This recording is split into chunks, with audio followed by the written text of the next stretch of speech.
Today, we're going to talk about getting the best out of and releasing the most out of the strong people that God puts around us. It didn't take me long when I was at primary school to figure out that addition was nowhere near as powerful as multiplication. Now, that principle applies in every aspect of life, doesn't it? Particularly leadership. If you add to your leadership gifts a few tricks up your sleeve, new skills, you will grow in your influence, and it might be good, but it'll be painfully slow in comparison to the person who decides to welcome, receive strong people around him, multiply himself into them, and the multiplied effect. Well, it's incomparable to the addition method, isn't it? But it's terrifying. It's terrifying. The thought of allowing people who are stronger than you to outshine you day after day in various aspects of your life requires a lot of security and a conviction that God has called you to conduct this orchestra and to attract them and to celebrate them. Now, the strongest leaders in the Bible were those who led the strongest people. David is one of those. When he was still not yet king of Israel, he'd been anointed, but he wasn't king. He received these mighty men that we read in 1 Chronicles chapter 12. It says this in verse 1. These were the men who came to David at Ziklag while he was banished from the presence of Saul, the son of Kish. They were among the warriors who helped him in battle. The first thing we learn out of this text, the way to lead strong people, is that you've got to lead by example. David himself went into battle.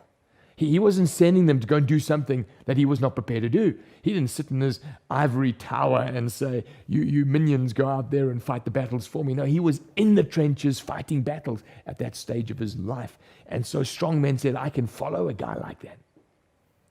Right now in our church's story, we are very concerned about people who are not in connect groups, and so we are seriously pushing the development and the leadership of connect groups because we are so spatially isolated. And so I've led dozens of connect groups in the past, but I'm seriously considering, and I've made a couple of phone calls already. I just got to sort my diary out to start another one, model another one. Why? So that the strong people around me realize this is a critical value. Number 2. These were armed with bows and able to shoot and throw stones with the right hand and the left, and they were relatives of Saul. And verse 20 says, and David went out to meet them. Can you picture this? One other verse I haven't read says, and their faces looked like that of lions. What's a lion's face look like? Scarred. It's been in brawls. It's been in hunts. It's been in battles. And David walks out to these men, each of them ambidextrous, able to throw spears with both hands, wild men, the least of whom could kill 1,000 in battle. I wonder how David's heart would have been racing, but he walks out to see eyeball to eyeball. So courage is something that's required. I'm not saying that what we need to do is beat our chests and pretend to be something that we're not. No, often this is a terrifying situation. I had a friend who loved to say the art of leadership is disguising the terror within you. And so it's putting aside all your insecurities, putting aside all your fears that they're going to outshine you and outstrip you, and to receive them and to welcome them, to allow them to walk with you. And then he says to them, listen, this is from verse 17 through 18. Are you for me or against me? Because if you're against me, God's going to deal with you. And then he listened to their answers. We've got to listen to them. If you want to lead a strong person, you got to listen to his opinions, listen to their views, listen to their history, listen to their wisdom, listen to their stories. Listen. David listened before he acted with these guys. And then it says there in verse 18, and so David received them. He made a decision. Okay, you say you're with me. I've assessed the situation. We're going to run together. You need to be decisive. A double-minded person who is unstable in all their ways, and strong people are not going to hang around that. And so required to lead strong people is decisiveness. When you make a decision, stick with it. And if you've made a wrong decision, you stick with it as long as you can, and then you, together with consensus, you make a decision to adjust that decision, stick with the adjustment. Flip-flopping from side to side is going to see strong people shake their head and move aside. And then he made them leaders of raiding bands, verse 19 says. Amazing. Didn't send them on a leadership course. Didn't say you got to stay 2 years out there so I can see that you are faithful to me. He put them in charge of raiding bands. He released them. He said, I believe in you. I think in church circles we are far too cautious when we know someone's heart. I'm not saying we shouldn't be cautious about the motives of our heart. I think we should really be cautious about that. But on a skill level, we're far too cautious, far too reserved. We should believe in people much more. I can remember years ago, I'd just taken over the leadership of this eldership team 20 years ago, and I was at this massive conference, 5,000 people there, and I was asked by the leader of the conference to pick the next speaker and to lead the meeting. And I felt God say to me, pick your youth leader. His name was Steve, and he was 19 years old. And I was absolutely terrified. I remember him saying to me, Grant, if we mess this up, both you and me, we're never going to be asked to speak again. And yet that was the first time that guy spoke in front of thousands of people. Today, he leads a church of more than 3,000, in a more than 3,000-seater auditorium. God requires you, if you're going to multiply with strong people, to breathe into them and to allow them to run in what God's called them to do. And then what he did is he spent one-on-one time with them. The names are mentioned in verse 20. Adna was there, Jozabad, Jediel, Michael.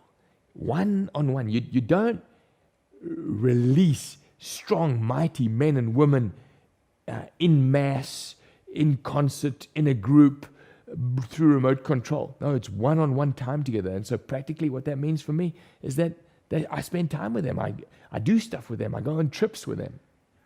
In addition to that, it says in verse 38 that he called them together and he ate and drank with them for 3 days. And they ate the supplies that their families had given them. He built relationally.